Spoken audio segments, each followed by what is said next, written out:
Mine. The word carried no volume. It needed none. Beneath three vast chandeliers in Lord Peyton's London ballroom, surrounded by the murmuring scrutiny of 300 souls from the ton, the Duke of Darlington spoke it so quietly that only one person caught the sound: Felicity Westbrook. She had been standing near the ferns again. Over the years, it had become ritual. Corners were safe. Corners demanded nothing. Corners never asked her to pretend the humiliation woven through her life was invisible. But tonight the corner turned traitor, because when she raised her gaze, the most feared man in England was staring directly at her.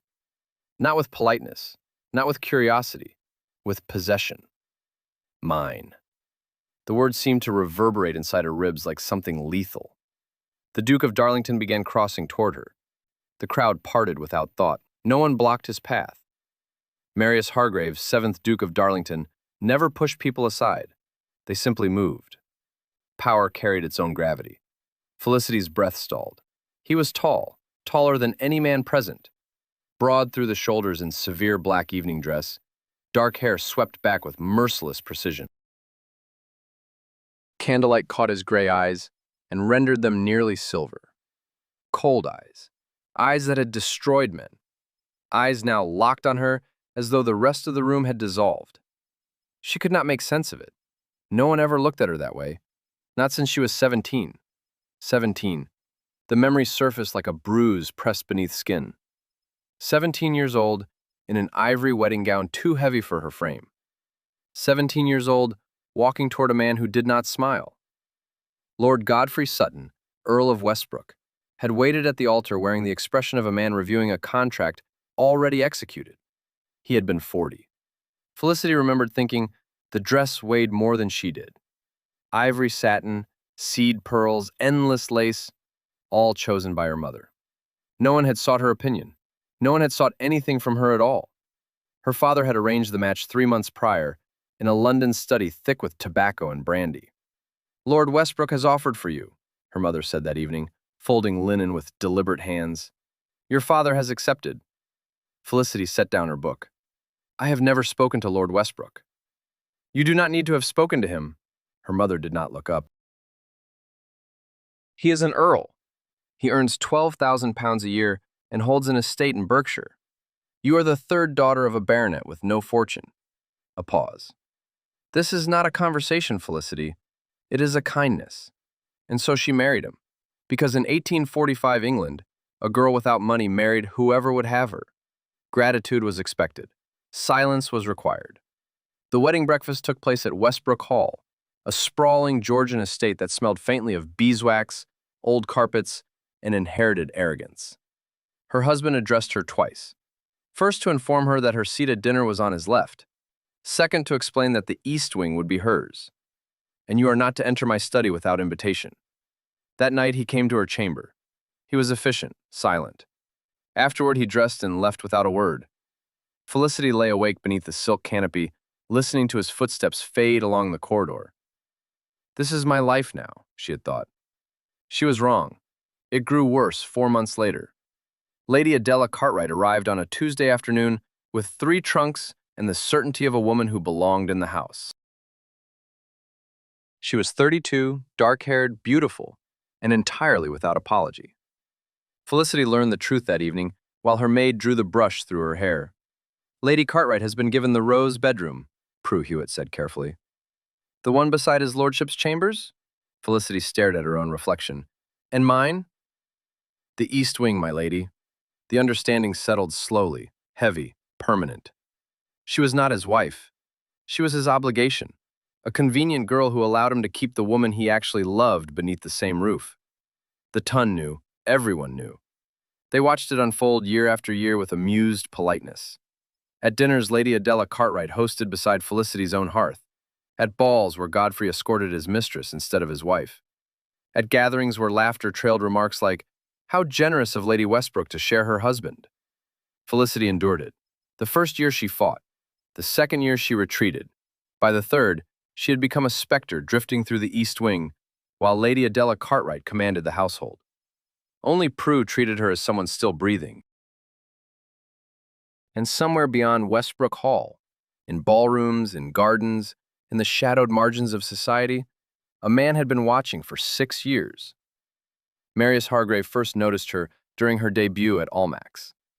A quiet girl in white muslin, standing near the wall while other debutantes jostled for attention. He remembered everything. The way she held her lemonade glass with both hands. The way she smiled when a servant stumbled. The way that single smile remade her entire face. He had meant to court her. 3 weeks later, she was engaged to Lord Westbrook. The brandy glass in his hand cracked the night he heard. Since then he had watched. 6 seasons, 6 years, 6 portraits commissioned in secret from artists who captured her exactly as she was. The girl diming slowly beneath humiliation. Until tonight. Tonight he saw something else. The bruise hidden beneath powder. His patience died the moment he noticed it. And now in the crowded ballroom, he stood before her, close enough that she could feel the heat of him. "Lady Westbrook," he said quietly. Felicity rose without thinking. "Your Grace." He studied her face, not politely, not briefly, as though committing every detail to memory. "I have watched you," he said. The words struck her silent. "For 6 years." The orchestra played on, people laughed, glasses clinked, yet around them, the world contracted into something dangerously intimate. His gaze dropped to her hands resting in her lap. "You press your thumbnail into your palm when you are frightened," he said softly. Her breath stopped. No one had ever seen that. "How?" "I notice everything about you." He leaned closer. His voice fell lower still. "I know your favorite flower is white camellias. I know you hum when you walk through gardens. I know your husband's mistress sits at your table." The fury beneath his measured tone was terrifying. Felicity whispered, "Why are you telling me this?" His gray eyes darkened. "Because," he said quietly, "I am done watching." And across the ballroom, Lord Westbrook had just begun to notice that the Duke of Darlington was looking at his wife. Lord Westbrook had ignored her for 6 years. It took the attention of a duke to make him finally see her. Godfrey Sutton stood near the champagne table at Lord Peyton's ball. His heavy-lidded eyes narrowed across the room as murmurs rippled through the crowd. The Duke of Darlington was speaking to Lady Westbrook, not merely greeting her, not politely acknowledging her, speaking to her as though she mattered. The Tun noticed everything, and they noticed this. Godfrey's jaw tightened. Beside him, Lady Adela Cartwright followed his gaze with sharp amusement. "Well," she murmured lightly, lifting her glass, "that is unexpected." Godfrey said nothing. Across the ballroom, Felicity sat beside the Duke of Darlington, painfully aware that every eye in London rested upon them. "Your Grace," she said carefully, "this attention will cause talk." "It already has," Marius replied calmly. His posture was easy, but the intensity in his gaze had not softened. "Does that trouble you?" She hesitated. "Everything troubles me," she said quietly. "That is the nature of my position." For a moment his expression darkened. "Yes," he said softly, "I'm aware." Silence stretched between them. Then he stood. "Dance with me." Her breath caught. "I cannot." "You can. I am married." His voice dropped. "And yet your husband dances with another woman." Felicity's gaze fell to the floor. Across the room, Godfrey had taken Adela's hand and stepped onto the dance floor without a single glance toward his wife. The humiliation was so familiar, it nearly felt routine. Marius followed her gaze. Something cold settled behind his eyes. "Then tonight," he said quietly, extending his hand, "you will dance with me." Felicity stared at the offered hand, a duke's hand. If she accepted, every whisper in London would ignite. If she refused, she would return to the ferns, the shadows, the quiet erasure she had endured for 6 years. Her heart pounded. Slowly, carefully, she placed her hand in his. The reaction across the ballroom was immediate. Fans stilled, voices hushed. Because the Duke of Darlington, man who never danced, was guiding Lady Westbrook onto the floor. The orchestra stumbled for half a heartbeat before finding its rhythm again. Marius's hand settled at her waist, light but certain. Through layers of silk, she felt the warmth of him like a brand. "You are trembling," he said low. "I am dancing with the most powerful man in England While my husband stands watching, she answered beneath her breath. Anyone would tremble. His lips curved barely. I suspect, he said quietly, you are far braver than a single person in this room understands. The waltz swept them forward. Felicity had practiced alone for years in the empty East Wing, counting steps under her breath while Prue hummed the tune. Now those solitary rehearsals carried her across polished marble. She moved with grace, with ease, and when she raised her eyes to Marius, he was not watching the dance. He was watching her, as though every motion she made held weight. Across the room, Godfrey's expression darkened into something perilously close to fury. Adela noticed. Her smile grew a sharper edge. Well, she murmured beside him, your wife appears to be thoroughly enjoying herself. Godfrey's fingers crushed the glass in his hand. Meanwhile, something unfamiliar stirred in Felicity's chest. Not fear, not humiliation, something warmer, something dangerous. Because for the first time since she was 17, someone in the room looked at her as though she were the only person there. When the music ended, the applause came, polite but stunned. Marius did not release her hand. He leaned closer instead. His voice meant for no one else. This will become difficult for you. Yes. But I am not stopping. Her pulse faltered. Why? His answer came without pause. Because I have waited 6 years. Across the ballroom, Lord Westbrook was already pushing through the crowd toward them. His expression promised trouble. Marius saw it. His gaze shifted past Felicity's shoulder. His voice dropped, colder now. Ah, your husband has decided to join us. Lord Westbrook did not hurry. That was the first thing Felicity noticed. Godfrey Sutton moved through the ballroom with the slow, deliberate stride of a man who believed every inch of it belonged to him. Conversations died as he passed. A few guests stepped aside with careful politeness. Others simply watched. Because everyone could feel it now. Something had shifted. When he reached them, he did not bow to the Duke of Darlington. He barely inclined his head. Your Grace, he said, stiff. Marius Hargrave returned the look with quiet indifference. Lord Westbrook. Felicity felt the tension coil between them, taut as a drawn blade. Godfrey turned to his wife. His gaze swept down to her hand, still resting in the Duke's. Something dark moved behind his eyes. I was unaware, he said slowly, that my wife had secured such distinguished company. Felicity withdrew her hand at once. Your Grace was kind enough to request a dance. Godfrey offered a thin smile. Indeed. He glanced toward the dance floor where a couple still turned beneath the chandeliers. Kindness is not a quality for which the Duke of Darlington is particularly known. Marius said nothing. His silence landed harder than any retort could have. Godfrey shifted his attention back to Felicity. You have been busy this evening. His voice carried the quiet threat she had long since learned to recognize. Felicity straightened her shoulders. I was asked to dance. And you accepted? Yes. For a moment, something almost like surprise crossed Godfrey's face. His wife had never spoken to him so directly. It unsettled him. Before he could respond, Marius spoke, his tone perfectly calm. Your wife dances exceptionally well, Westbrook. The use of the surname without title was deliberate. Godfrey stiffened. Does she? Marius held his gaze level and unblinking. Yes. A pause. Then the Duke added, quiet as a blade drawn slowly from its sheath, I suspect there are many things about Lady Westbrook you have never noticed.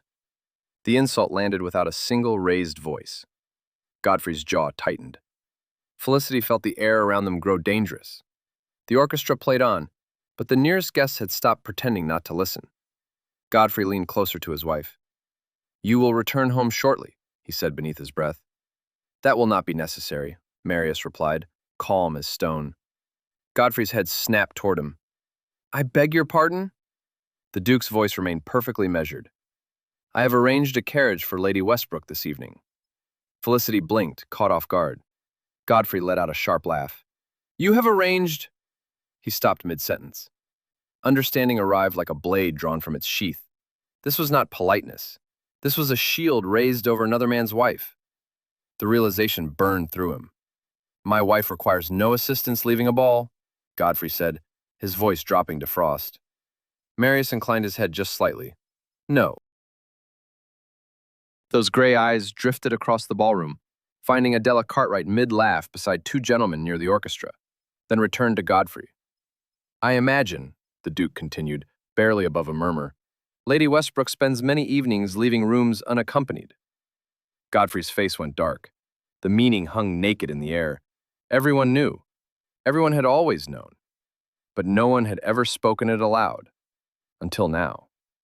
Silence stretched between them like a wire pulled taut. Then, unexpectedly, Godfrey stepped back. Not from submission, from calculation. "Enjoy the remainder of your evening, Your Grace," he said through clenched teeth. His gaze found Felicity one final time. "We will speak at home." He turned and vanished into the crowd. The familiar chill of dread settled through Felicity's chest. She knew that tone, knew what waited on the other side of it. Beside her, Marius watched Westbrook disappear among the guests.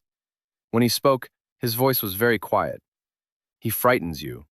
Felicity hesitated. "Yes." The Duke's expression shifted, a subtle hardening along the jaw. "He will not touch you again." Her breath caught.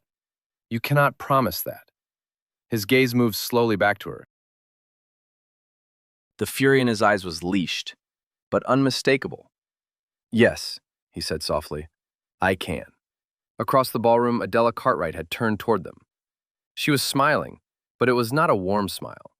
It was the smile of a woman who had just recognized something dangerous entering her carefully constructed world. And Felicity felt it settle over her like a shadow. The uneasy certainty that tonight, everything was about to shift. She knew the moment she stepped back into Westbrook Hall that the night had not ended. It had only begun. The house held silence like a held breath. Servants had long since retired. The vast Georgian corridors carried that peculiar stillness belonging only to the smallest hours. She had barely drawn off her gloves when the study door opened. "Lady Westbrook." Godfrey's voice cut across the hall like cracking ice. Felicity turned slowly. Her husband stood framed in the doorway of his study, still in evening clothes, one hand wrapped around a glass of port. His expression was not merely anger, it was calculation. "You took your time returning," he said. "The ball ended late." His eyes narrowed. "You danced with Darlington." Not a question. "Yes." The word left her before she could soften it. Godfrey stared. For a moment neither spoke. Then he laughed, a quiet, unpleasant sound. 6 years, he said slowly, and suddenly you discover a talent for attracting dukes. Heat rose along Felicity's cheeks. "He asked me to dance, and you obeyed."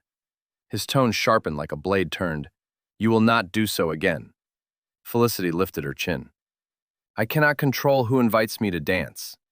Godfrey set his glass down with deliberate force. "You will refuse him. I will not insult a duke. You will do exactly as I say."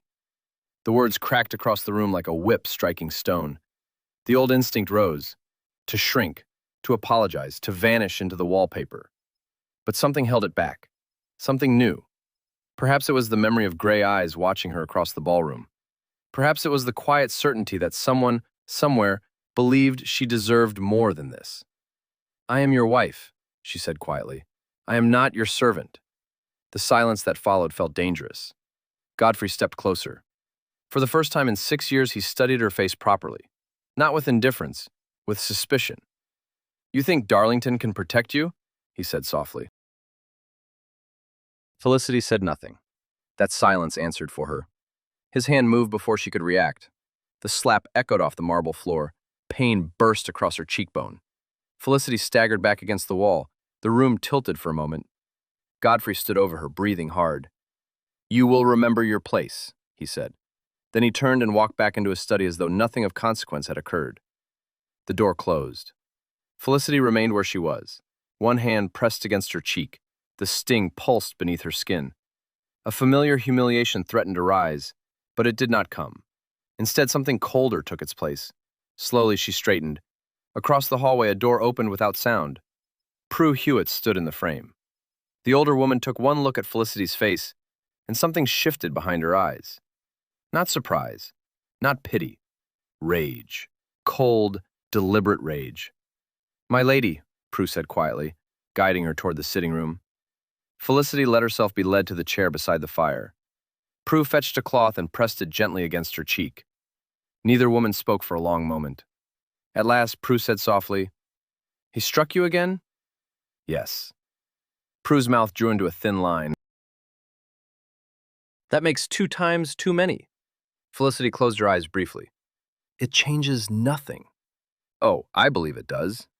Felicity looked at her. Prue hesitated, then she leaned closer. "There is something you should know, my lady." Felicity frowned. "What is it?" Prue dropped her voice lower still. "The Duke of Darlington has been making inquiries about this house." The words settled slowly, like stones sinking through water. "What kind of inquiries?" "The kind that require solicitors," Prue replied, "and investigators." Felicity's pulse quickened. Prue continued with care. "Servants have been asked questions. Questions about your husband." A long silence followed. Felicity stared into the fire.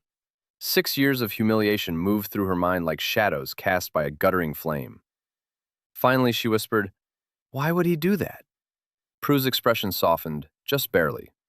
"My lady," she said quietly, "I suspect the Duke of Darlington is not a man who watches injustice in silence."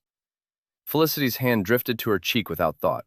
The bruise would darken by morning, and somewhere in London, a man with gray eyes and infinite patience was already gathering the truth of her marriage. What Felicity did not yet understand was that she had been gathering it too, for 6 years. Hidden beneath a loose floorboard in her dressing room lay a leather journal filled with careful handwriting. Dates, names, every cruelty, every humiliation. Evidence, enough evidence to destroy a man. And the Duke of Darlington had just begun to sense that it existed. The bruise could not be concealed, not entirely. By the following afternoon, it had deepened into a faint yellow shadow along Felicity's cheekbone. Powder softened it, but candlelight was merciless, and society grew observant when scandal promised entertainment. She nearly refused Lady Thornton's musical evening. Nearly, but refusing invitations only fed gossip.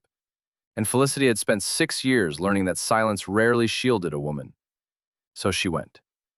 The drawing room glittered with candlelight and careful conversation. Ladies gathered near the pianoforte, while a soprano attempted a delicate Italian aria. Felicity sat near the back, beside a marble column. Old habits, old corners. Yet the moment she entered the room, she felt it. The attention. Whispers rippled softly. Not cruel this time, curious. Because the Duke of Darlington had arrived shortly after her, and everyone knew it. He did not approach immediately. Marius stood across the room speaking with a pair of diplomats, as though the discussion demanded his full attention. But his gaze found her more than once. Felicity counted 3 times before the soprano finished her first song. The 4th time their eyes met. He stopped listening to the diplomats entirely. A few minutes later, he crossed the room. He did not ask permission to sit.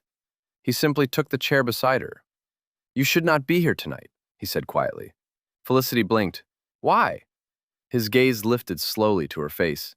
The moment he saw the fading bruise, something inside him went very still. "What happened?" he said softly. It was not a question.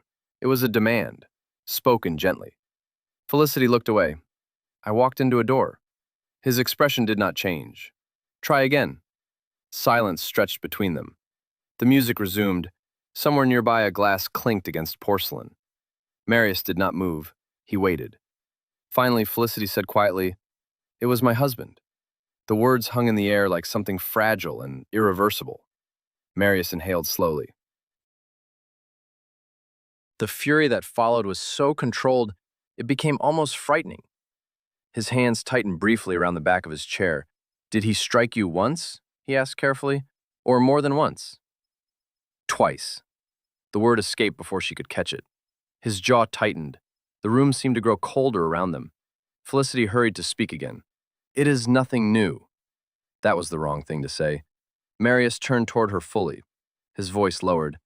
"That is precisely the problem." She swallowed.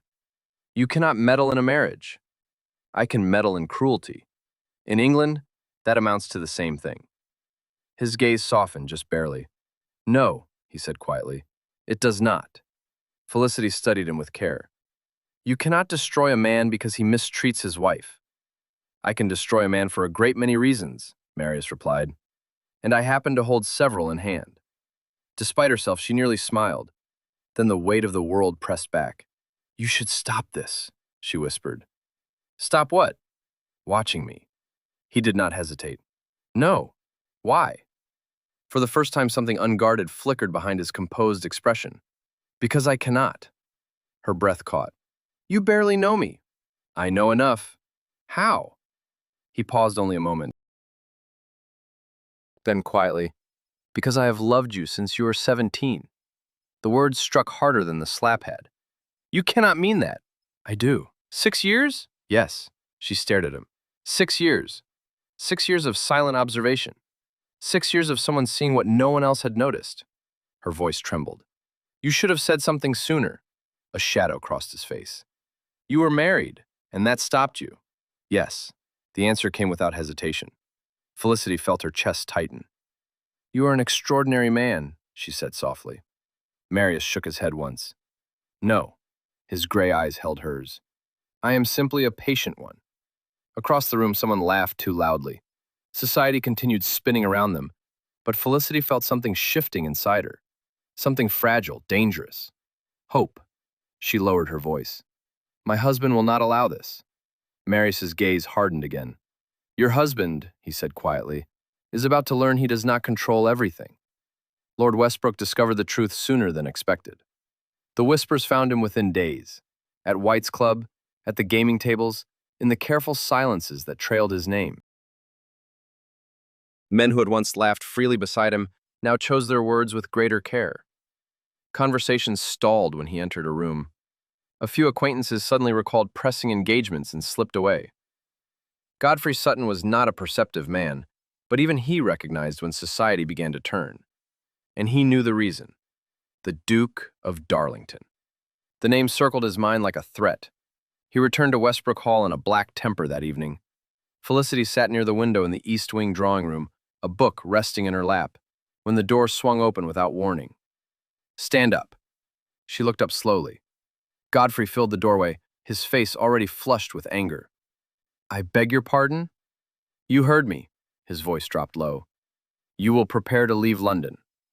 Her stomach clenched. What do you mean? You are going to the country.